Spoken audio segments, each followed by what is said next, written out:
কি ভাই, ভাত খাবেন? এটা ঢাকা ইউনিভার্সিটি।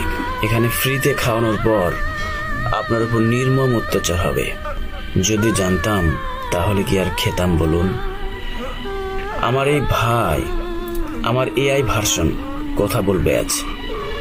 আসলে মেধাবীরা যে ভাত খাওয়ানোর পর আমার জীবন নিবে এটা জানলে তাহলে কখনোই খেতাম না। আমার একটা প্রশ্ন জাতির কাছে, সামান্য একটা ফোন চুরির দায়ে আমাকে শেষ করে দিলেন, আর যারা কোটি কোটি টাকা বিদেশে পাচার করছে তাদের কয়জনকে মেরে ফেললেন? সবাই তো জীবিত আছে। আর সেই মোবাইল যদি আপনার কাছ থেকে হারিয়ে যেত তাহলে কি করতেন?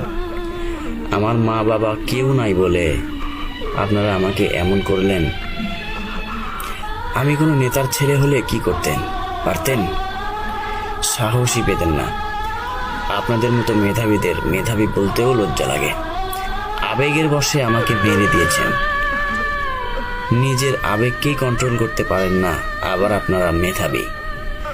আবেগের তাড়নায় আপনারা তো ক্ষমতার অপব্যবহার করতে পারেন, আবার আপনারা শিক্ষিত বলেন নিজেদেরকে। ছি, ধিক্কার জানাই। বেঁচে থাকুন, আর কখনো ভাত চাইব না কারো কাছ থেকে। আর ক্যাম্পাসে ঘুরে ঘুরে কারোর সাথে দেখা করব না বা সেলফি তুলব না। আর কখনো মোবাইলও চুরি করব না।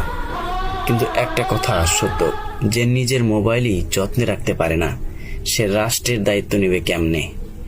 ধিক্কার জানাই আপনাদের। জয় তোফাজ্জলের জয়।